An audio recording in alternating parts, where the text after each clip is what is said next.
What a tournament it has been, man. And we've just spoken about, obviously, a man that has made a name for himself yesterday in Glenn Maxwell. And we've also spoken about a team that will be looking to clinch that final spot in the semi-final. And we've spoken that it might be Pakistan or it might be New Zealand. Both teams will be going into that match fighting. Now let's talk about the best players with the best runs, and of course the best players with the best wickets in this tournament so far. Do you want to take us through the stats? We'll just look at the top run scorers really for this tournament. At the top, we have Quinton de Kock really with 8 matches in his pockets, averaging around 68.75.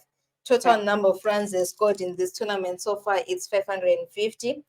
Followed by Vinod Kohli. He has a total score run of 543 runs in 8 matches, averaging around 108.60 runs. And the third person is Ravindra. He has played 8 matches, average of 74.71. Total score run is 523. The third place, we've got David Warner from Australia. He has 446 total score runs. Then the fifth place, we've got Rohit Sharma. He has 442 runs for this 8 matches he has participated in. Then you may take for the bowler side.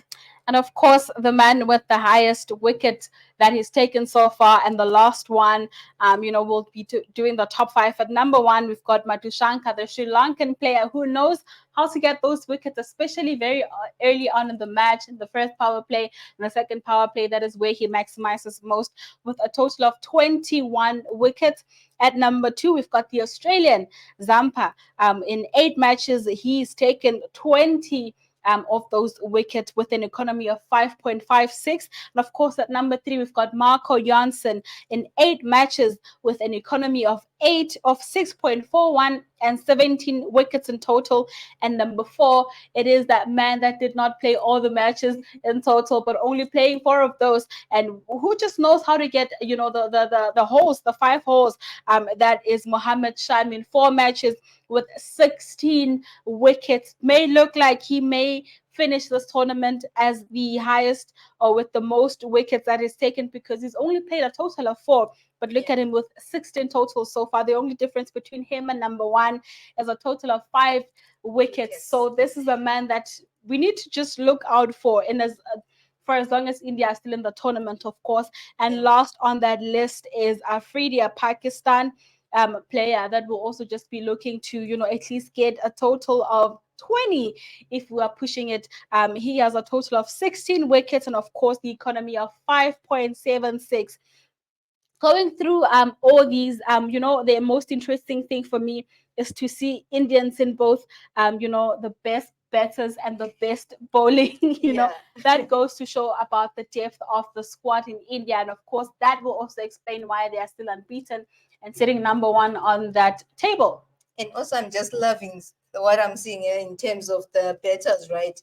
From the first position up to the 5th position, they all represent their countries, and those are the countries who are willing to see for the semi-finals. So we've got South Africa, we've got India represented, we've got New Zealand, we've got Australia. So it's literally, we're seeing how the semi-finals are going to be, because we know these batsmen right here, they're just going to want to break some records. So meaning it's going to be some action time for the semi-finals. And for the bowlers, funny enough, we're seeing some of the teams that are not even yet in the top 4 spot. You're looking at Madhushanka with 21 wickets, and the Sri Lankan. You're also looking at Afridi, a Pakistan player that is also not in the top 4, but with the chances of making it to the top 4 and just overcoming, the last match that they'll be playing. And they just need to also make sure that New Zealand loses that match in order for them to stand a chance to clinch that semi-final spot. So it's very interesting